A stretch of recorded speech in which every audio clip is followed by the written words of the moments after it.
Welcome back to my channel, guys. Today we're talking about a topic that makes me deeply angry, which is the Miranda and Steve relationship from Sex and the City, why it's harmful and why it shows this TV show's hidden misogyny. Sex and the City is a misogynistic show and it sends some strange morals to the women watching it who grew up watching this show, let's say, or navigating their early 20s and perhaps looking to the show for some kind of inspiration.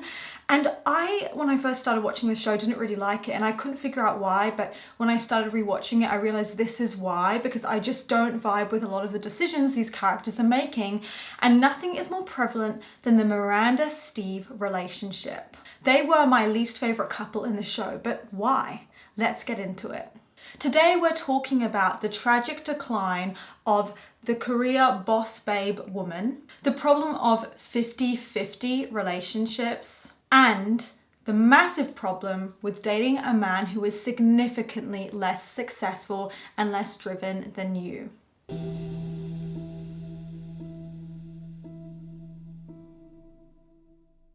Now, I may be giving you guys some tough love in this video because this is also kind of advice-based and a ramble, but I think that the problems that they're experiencing in their relationship could not be more relevant to the women today, now that we've had third wave feminism, women being allowed to work, the whole Equal Pay Act, all these things. And this is all relatively recent, and you can definitely see how women are adapting to their new role in society. Like in America, for example, being able to work, have a job and have kids. And a lot of women are really struggling with feeling like, how do I balance it and do it all? Like, I do want to have kids, but that would mean taking time off work or needing maternity leave, but I want to be a present mum, but I want to work, and just juggling way too many responsibilities, basically, to the point that it's overwhelming. And Miranda is like the antithesis of this conundrum. Now, it should be fine, right? But you need good friends, a healthy support network, and a supportive partner who gets you. And when you don't have that, it can quite literally ruin your life. And I believe that Steve ruined Miranda's life. So remember to subscribe so you can keep up with the rest of my Sex and the City videos. I've got a bunch more that I've done like in the past as well, so I'll link the playlist down in the description. And I hope you like the new hair. I dyed it. It's giving like Megan Fox. I really, really like this new hair.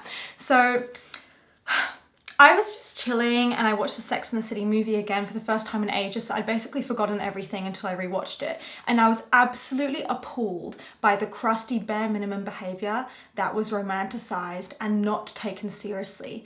I don't mind Miranda dating a crusty, but the problem is that not only she stays with him, she marries him, but the fundamental power imbalances and abuse of power in their relationship is like never actually addressed. The way that he gaslights her, mistreats her, and is continually humbling her every chance he gets and putting her down throughout their relationship is never again properly called out or addressed. The way that he minimizes her and says to her, oh, you're like the man in this relationship, makes her really upset, very insecure, and fundamentally question her femininity in the relationship. Question if maybe there's something wrong with her and why she has to be so like controlling, and basically question if she's the problem. And I just want to say, for all the ladies out there, if you're dealing with a situation where you're dating a Steve, you're not the problem. It's not that you're not woman enough, he's just not man enough for you. There's nothing wrong with you. And the problem is that a lot of career babes like Miranda, who are very career focused and also they don't feel like girly girls, should be with a man that brings out that feminine side of them or allows them to just be as they are and feel good about themselves and not actually question basically their own desirability, you know, because the guy you're with or the girl you're with should again make you feel good about yourself and not stress you out. And all he did was just add stress on top of stress to her life. So we're going to kind of walk through the evolution of their relationship and why it all went so terribly wrong. So when Miranda meets Steve, she's working, earning a lot of money as a lawyer, and he's just like a bartender, and she says as much that he doesn't have any goals. Like, he's not got some sort of plan or working multiple jobs, or like, there is no plan. He's just chilling, enjoying life, and he's just not a particularly ambitious guy. Now, there's nothing wrong with that, but obviously cost of living in New York is really high, so it's kind of concerning, especially because, as we find out later, he has no savings, which is crazy that someone who sponges off people all the time can still be in a situation where he like has all this time in his hands but no savings, right? But this isn't really compatible with who she is, and none of the friends really call it out. Charlotte kind of subtly says, oh, you know, he has a very different educational background to you, like he's working class, and maybe that will affect your relationship, but she doesn't really go into like why it could be a problem. So they all sit back basically and let this charade unfold. So when they first meet, he's working at a bar and they hook up, they have a nice time, but she's very much categorized him as not relationship material, but he keeps turning up and asking for them to be in a relationship, asking if she'll go out with him again. And then it just turns into pressure. It's basically, what's wrong with you? Why won't you go out with me? You need to go out with me. You have to give me a chance. And then showing up and finding her at another event and being like, go for dinner with me, and basically bulldozing her. Like, she doesn't have a choice. The amount of times that she says no to something or says, I'm not comfortable with that, and then gives into it and changes her mind, basically is the summary of their relationship. Which is why it's so funny when later on in the show he says that he never asks anything of her because he does nothing but demand and take from her, and she ends up basically trying to change to accommodate him because she doesn't want to like bring up that difficult conversation. And it's just such a shame because like Miranda has endless value. She's so smart and successful, and a lot of times could be like a sweet friend, and she just did not deserve that. Like, I'm not saying, oh, she's perfect, but like she really had a lot to offer in a relationship. She's a very capable, very intelligent woman, and it's really sad that she questioned that. All he does at the start, which basically was a red flag for how the relationship would unfold, is he bulldozes her and pressures her into going out with him, which is like red flag number one, right? And when she's saying, oh, you know, we can meet after I see my friends like 7 p.m, he assumes that she's lying or that she's not going to show up. He's like, what time are you actually meeting them? Like, is it 7 p.m. or like, are you lying? He's just making it awkward. And it reminded me so much of like when a guy asks for your number, and so you say okay, and then you give him a fake number because you're scared, right? And he's like, let's just go through and check this because like I don't believe this is actually your number. It's like, stop like calling out and making it awkward. And that's kind of what he was doing, right? So he basically bullied her into dating him. And I think this is important to note because there was another point later on in the show, things start getting a bit serious, and she has the common sense to be like, maybe I'll find someone better, like maybe we should just chill, I'm not ready to move in with him yet. And her friends are kind of acting weird about that, but I actually thought that was the most logical thing she said in the whole show, which is basically, why should I have to commit to him? I'm not ready, and actually maybe I'll find someone better. Like, maybe we shouldn't go all in with this. And it's crazy how a majority of Sex and the City is the show gaslighting us and gaslighting Miranda into thinking that basically her intuition was wrong and that she is not pretty enough to be making demands like this.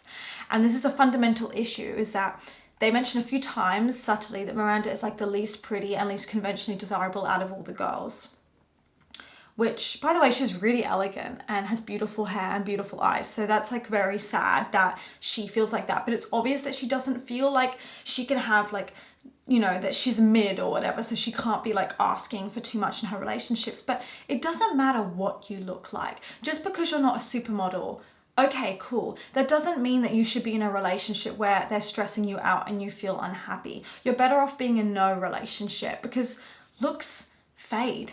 Like, that shouldn't be what determines your value in your relationships, is your looks. Like, you are so much more than your looks. And before iPhones were invented and mirrors, we couldn't even see our own reflections aside from maybe looking in a river or a stream, or like, we saw glimpses of ourselves. But now we're in this like really media saturated society where we're forced to look at our own appearance all the time and buy all these makeup products. But society wasn't always like this. Like, we weren't always so beauty conscious. Once she's bullied into dating Steve and she kind of thinks maybe I should just be happy that any man is giving me attention, is the narrative here. Settle, just be grateful some man wants you.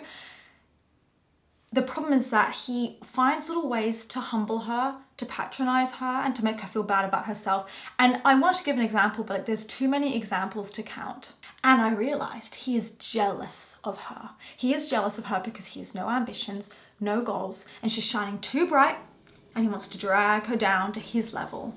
The message the show sends is that you need to change for a man. You need to change yourself and your habits to not make him mad.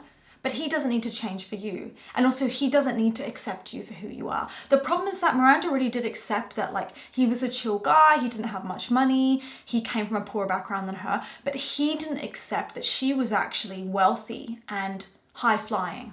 And by the way, Miranda was equally as male obsessed as the rest of the group. Or she would have left him. She just didn't realize it. How does it happen that 4 such smart women have nothing to talk about but boyfriends? Ladies, and I'm just specifically talking to the ladies here, although I do have my lovely male viewers, but just as a side note for my ladies, if you are dating a man, he needs to make you happy. It's not about his money, but he needs to have a good mindset. He needs to inspire you to achieve your goals, make you feel like your goals are possible, and most importantly, bring value to your life. Not everyone wants a rich man, but everyone wants a generous man who gives what they have and makes you feel good about yourself. And the problem with Steve and Miranda is that he was actively a bad influence, and he didn't really want to like help push her to become even more successful. And it really seems, unfortunately, like with Miranda, that she didn't want to be seen as mean or as a gold digger. So she's doing all these things for him, but these resentments are building up over time. And at one point when they move in together, she basically says that one of the biggest joys in her life is actually like looking after him, like doing his washing, cooking for him. And her friend Samantha's like, wow, your love life is my worst fear realized, which is crazy because I think it's all of our worst fears realized, is doing all these things for someone and basically overgiving. And then you realize that it doesn't actually change how they treat you, nor will you even get a thank you, by the way. And this is the biggest misconception a lot of women have, is that we just need to like not say anything because we don't want to make them mad and just keep doing all these things. And at some point it'll like come back to us in turn and we'll get a thank you, but like you won't get a thank you. You won't be rewarded. You're just going to become less successful and feel more and more disconnected from yourself and your own needs. But this is Miranda's problem, is that she genuinely has a poor self-concept. So what is the problem with these 50-50 men who are like, you know, I'm not paying for you, like we can pay our share? Or in Steve's case, he's 0, she's 100, so you just pay for me, right? Because when he moves in with her, he's not paying rent, he just moves into her place that she bought. The problem with these relationships is we have been groomed as women into believing that we need to accept them because we need a man, and that our value is defined by that, right? But that's actually not true. And it's fine to want to date a man, but like he needs to make you really happy and be really good for you. And by the way, I don't even care if this is personal, I have never had a good experience with 50-50 men. They always ended up being rude, entitled, arrogant, and feeling like they had free access to your body without needing to put any kind of work or effort in. And they don't want to buy you anything, do anything nice for you, cook for you, or just do anything remotely generous because they don't see what's in it for them. But actually, like, they should just want to make you happy and make you smile, and that should be enough for them. And clearly men who behave like that have just never been in love before and just don't want to give, and they're takers, they're selfish. And you can disagree if you want, that's just been my personal experience, but Steve was 100% a taker. So don't fall for it or you'll end up with a Steve. The worst thing as they start dating is that you see that she's got a lot going on, her own projects, when Miranda starts dating him, but as they get more and more into the relationship, she starts to lose herself and her principles and her routine. Like, she has her routine, which is that on the Saturday, that's her chance to cook and do her dry cleaning and get her nails done. And when she tells this to Steve, he belittles her because he just wants to lie in bed and cuddle. Her friends gaslight her and make her feel like she's crazy for wanting to carry on with her routine, aside from Carrie, but most of them don't really like say, actually, you should dump him. And she's made to feel like it's bad that she has this disciplined routine, when in fact that's just a sign of a successful person. And she ends up kind of leaving aside that routine for the day, which just throws everything off so she can stay and hang out with him. So what happens as they start dating? Well, Miranda loses herself. He belittles her work. No one steps in to really protect her or tell her that she should end things with him. And the worst part is He cannot accept who she is, which is that she wants to go work and earn money to pay for her beautiful apartment where he's coming over and staying. By the way, she doesn't want to stay at his because his place is disgusting. So, and it's dirty and look, oh my God, I need to give you guys a room tour. Look at his freaking room. What is this? Like the wallpaper's peeling off. It's dirty. He's got like no decorations aside from like one photo frame. It's disgusting. And she's like, oh, it's sweet. Like, what do you mean it's sweet? Stop being so nice to men. Stop being so nice. Stop being so nice because they're not going to be nice to you most of the time.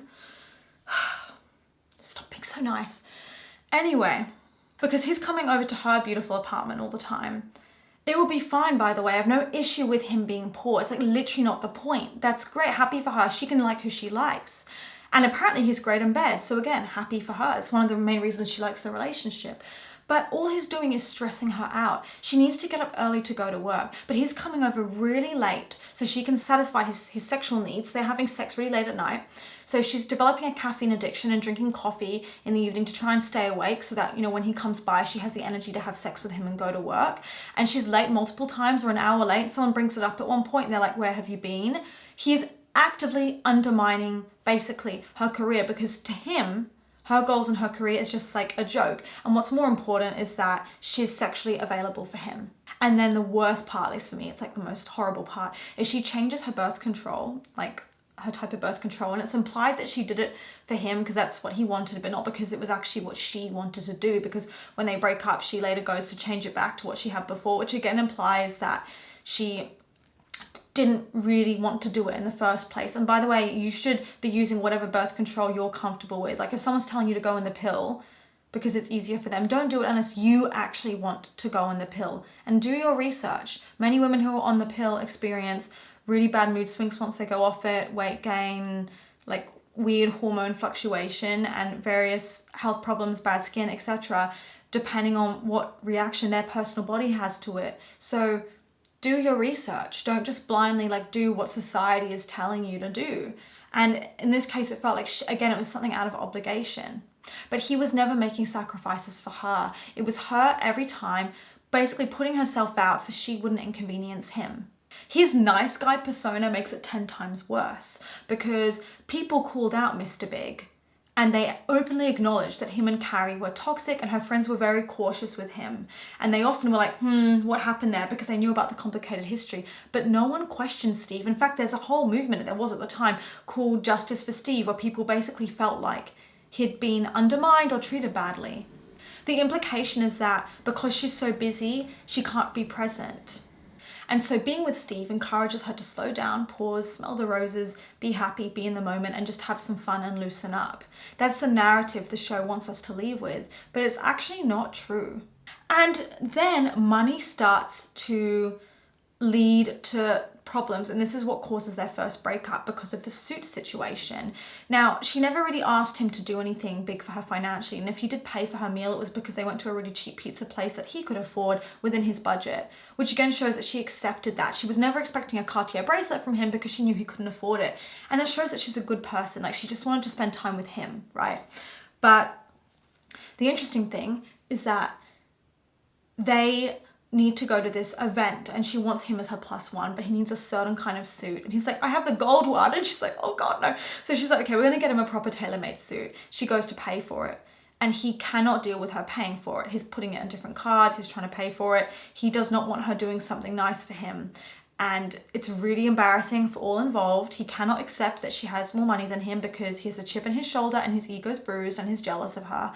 And it bothers him so much that he is reminded of his own inadequacy that on the night of the event, he bails on her. He turns up at her door. He says, I return the suit.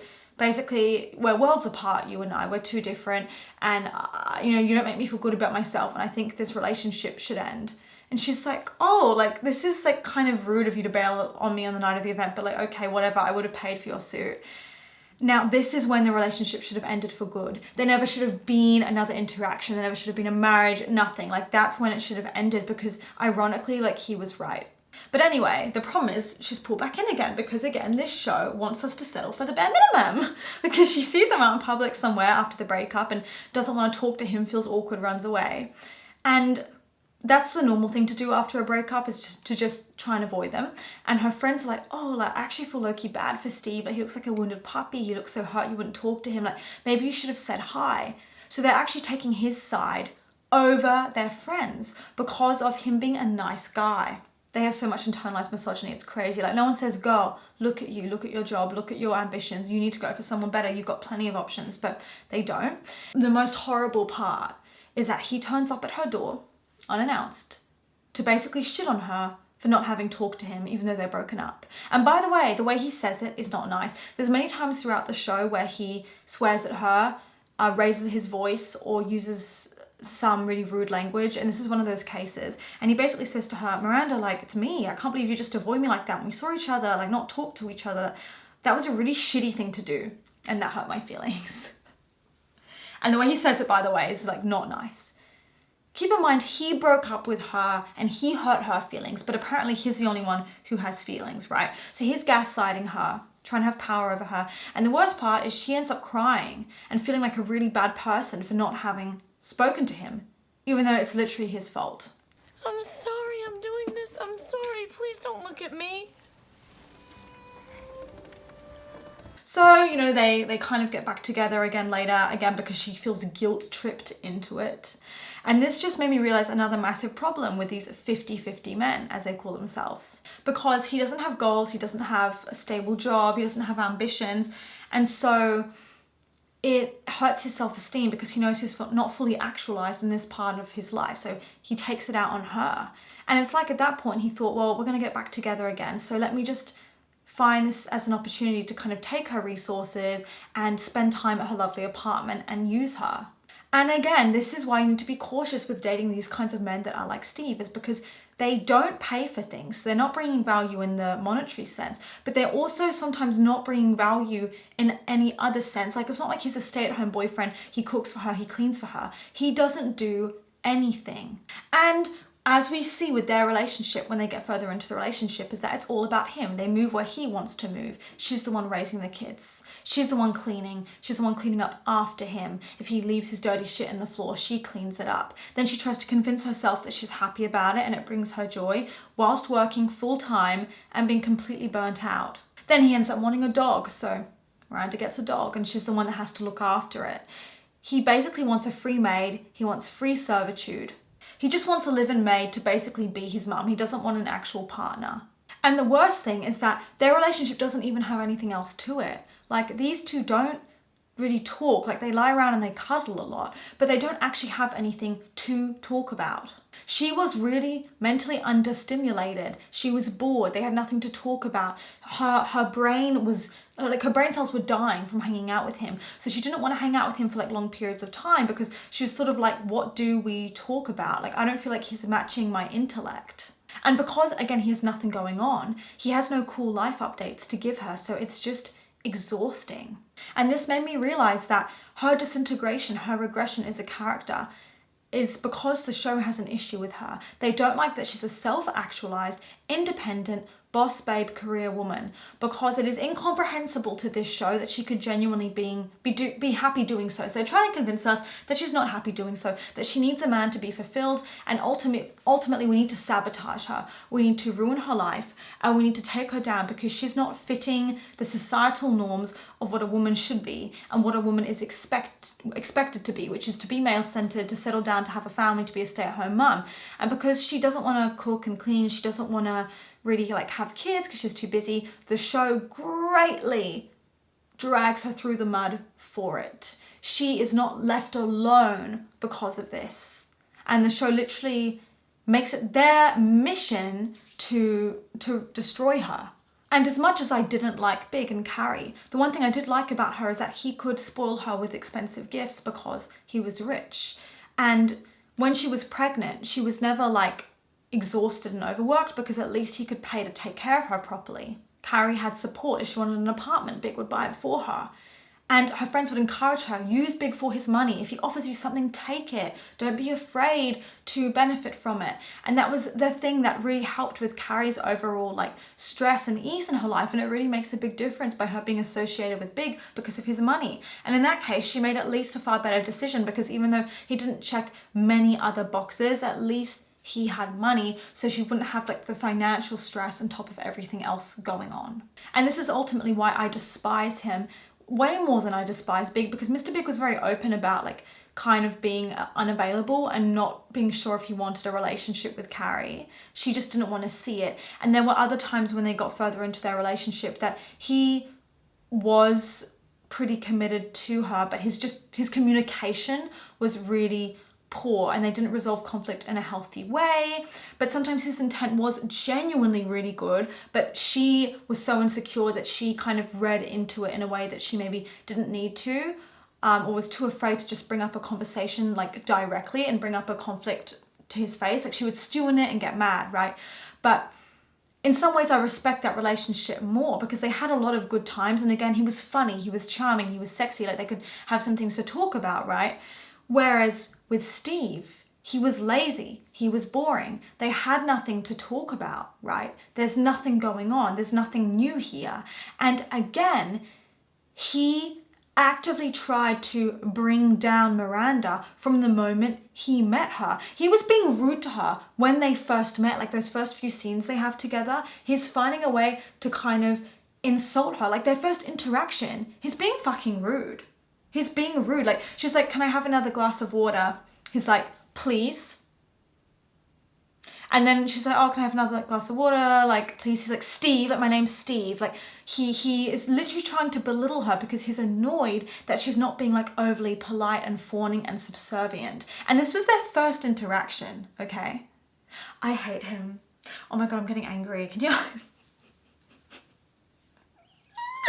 It's fine. It's just, I'm really angry because it was bad enough when they're dating, but then when they like are getting more serious, he wants to move in with her, and he suggests it after a few months, but it's in this demanding way because he obviously just wants free access to her place and to lie around and watch TV really, really loud when she's trying to work. So she's hesitant again, and he bulldozes her into it when initially she's like, no, it's too soon. So he moves in, and again, he can just lie around and do nothing. She has a cleaner and everything, so he's having this wonderful time. She's going off to work, but he's annoyed that she doesn't have time for him. Like, he wants her, even though she's got a meeting, to come and watch him play ball by himself. I'm sorry, it's like having a child, honestly. And the problem is, because Miranda has had to take on this more masculine identity to feel comfortable in the workplace and to fit in, and she deals with quite a bit of sexism at work sometimes, like people making comments that they don't think she's good enough or being condescending. She already has to deal with a lot, so she has to put up this sort of shield to succeed and feel confident and not be vulnerable. But the problem is it's hard for her to switch out of that mode, so a lot of the time she really struggles to be soft and feminine energy, as they would call it, which I don't really like that term, but you get it, and vulnerable. We see this a lot in like the Sex and the City movie, the first movie, when Charlotte's crying about something and Miranda doesn't really hug her. She's just like, oh, are you okay? And she sort of doesn't have the most like, well, she doesn't know exactly what to say. Like, she kind of decides to give Charlotte some space, but you know, she's not always very good at dealing with vulnerability, or even she tries to, if she's in a situation where she's really unhappy, reframe it as it's actually fun and it's not that bad. Like when Steve eventually kind of manipulates his way into moving in by leaving a lot of stuff there, spending all his time there, and he just suddenly is like living with her. She isn't really happy that she's having to do everything, but she tries to convince herself that it's kind of fun. And again, he's always trying to humble her because he feels intimidated by her. And it's very hard for women when they're so career oriented and they've got a lot of accomplishments to their name to find a man that also is really accomplished, and so he doesn't feel intimidated. And I just want to emphasize again, I don't have an issue with the actual class divide, because I liked Smith and Samantha and they had like a gap in terms of their earnings. So it's really not about that. It's about the attitude. Like, Samantha supported Smith and he was like, I have this dream, I want to be an actor. And later on, when he became a lot more successful, he wanted to personally thank her for it because he was genuinely grateful for like everything that it brought him, right? He appreciated that she was his rock and she helped make him successful. And again, even though he didn't have much money, he did have really big dreams. He never felt emasculated by her helping him. He just was grateful. And she used her PR skills to help get him where he needed to be. And he didn't like leech off people like Steve does, where he uses people and uses them like a parasite because he can't do it himself. He just genuinely loved Samantha and was happy in their relationships. It's a very different dynamic. Like, you can't even compare the two. So, moral of the story, do not make sacrifices on your routine, your ambitions, your goals to make the person you're dating feel good about themselves and to not intimidate them. Because when you're doing all these things, like when she's doing at one point, like he's washing when he moves in and cleaning for him, cooking for him, she starts to resent him because she's overgiving and he's not really thanking her for it. And again, when he moves in, it's because it just sort of happens. She doesn't know how it happens, but he's leeching his way in, and he obviously drops the I love you bomb on her, which again makes her feel pressured to overly commit to him. At one point, she looks at his clothes because she's doing his washing and sees that in his underwear, there's shit all over it because he doesn't know personal hygiene. He doesn't wipe down properly. I'm sorry. So she's doing his washing and there's like shit on his clothes. And again, there's quite a few men out there that don't understand personal hygiene. Miranda thought it was her responsibility to then adopt this sort of mindset of, oh, I'll mother him, like I'll wash it for him, or like, and like later on in the show when he can't find an apartment, she's like, I'll help you, like stop doing it for him. Just stop. So they're dating, they moved in together, and then he says, I want a baby, it'll be fun. Like very casually, is because he has no idea about the responsibility. He wants a baby because to him it's fun because he won't need to do anything. He won't need to give birth to it and he won't need to raise it. So to him, having a kid is a genuinely fun idea. He also knows that she'll be paying for it.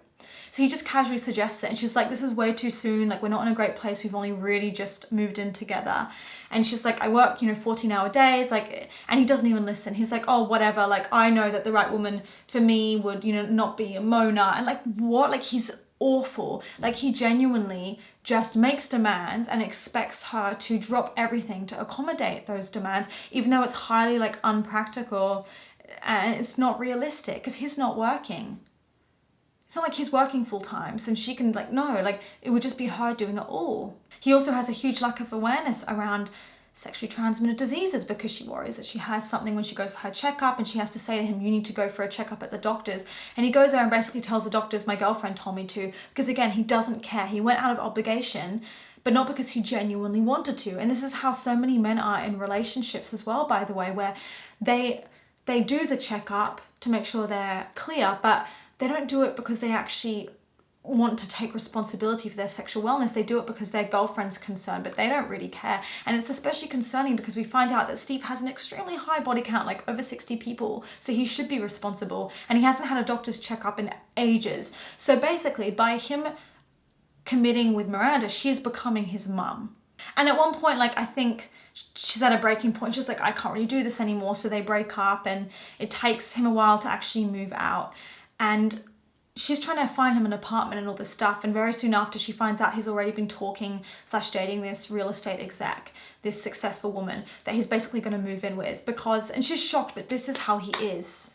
This is how he is. He leeches off women. He's a parasite. He's a vampire. He will literally suck and drain your energy, your resources, your time, and stress you out. And when he knew they were going to break up, rather than him just looking for his own apartment because he doesn't have any savings, he's like, okay, cool, I'll find another rich, successful woman, I'll leech off her, and I'll just move in with her instead, which is exactly his plan, because again, this is how this man operates. And later on in the show, when things seemingly work out, they get married, this relationship, this marriage is not fulfilling for either of them. He's again taking her energy, taking her resources, and he's going for a free ride and having a lovely life. He's a gold digger. These men who say they want 50-50, often they are gold diggers because they want you to do all this. This is the worst case example, but they want you to do all this and give nothing back. And it's a pattern now of him going after high-flying, successful women. Now, when they do eventually get back together, this pattern continues. When they have kids, again, it continues. So she wants to go away for work or go on a holiday for a few days. He's freaking out because he's annoyed he has to take care of his own son for a few days because, again, he doesn't know how to. Like, he does everything. And unfortunately, because Miranda is working full time, she often misses out on things like her kid's science fair project or something really exciting. She misses out on key moments and memories, you know, because she can't physically be there because she's working. And Steve, rather than encouraging her, makes a lot of kind of dismissive comments like, I don't get it, why don't you just quit your job? It's too much work anyway. But then the moment it really comes to a head and I was super disgusted is in the first Sex and the City movie, Sex and the City 1, which I watched 2 nights ago. And I have to say, I am appalled. Miranda gets quite a lot of screen time in this movie, and she's been married for a while with her husband.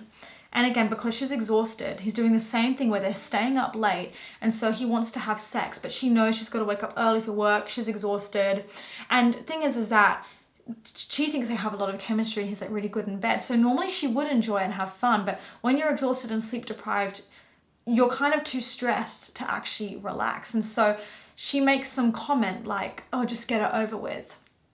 And he's really hurt. He's like, oh, what do you mean just get it over with? Like, you're acting like having sex with me is a chore, which is so funny because it is a chore. Like, she needs to go to bed because she has actual responsibilities in the morning when she gets up.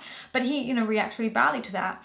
And then we find out that they haven't had sex in like 6 months, which, by the way, is a sign of the problems in their relationship, the avoidance, and the fact that she's just too tired and drained. And in a way, I think she resents him. She doesn't want to have sex with him because she's not happy and relaxed and in a mood where she feels like it's okay to relax and have sex with him.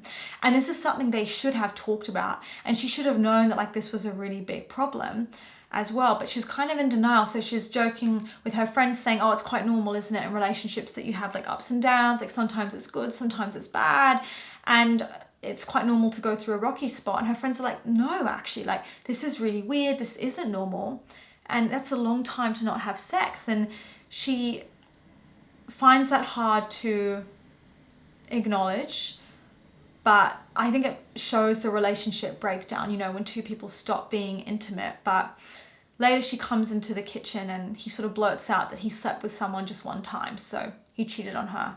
He's like, you know, you and I weren't having sex, it was just one time, and I had to tell you. Obviously, that's awful. He should never have cheated on her. He should have just explained to her that it was really bothering him that they hadn't slept together for 6 months, and what can we do to fix it? How can I be a better like husband to make you relaxed? And maybe we should do a weekend getaway. Like, he could have come up with solutions rather than cheating on her. So Miranda does like the totally like logical thing, which is to be like, no, we're not doing this, and to basically want to have some time away from him, separate and not speak to him. So she cuts him out of her life, and she's just there more so for the kids. And he's so butthurt about it. He's like, oh my gosh, like, I can't believe like you don't want to be with me. And her friends, rather than backing her, are like, are you sure? Maybe you should talk with him. Maybe get back with him. Like, he wants to talk with you. He's a nice guy. Like, it was one time. Like, it was a mistake. They're actually thinking like this is acceptable. And she's like, guys, I don't know if I can ever trust him again because he did that. He has no impulse control. The fact that her friends would go on his side and try and make her lower her standards even further to take him back. It's like crazy that they actually want her to disrespect herself like that. But, you know, eventually she ends up thinking about it and feeling again pressured into giving him a chance. They decide to do a bit of like couples counseling, like a marriage therapy session, which is a great idea, right? You'd think.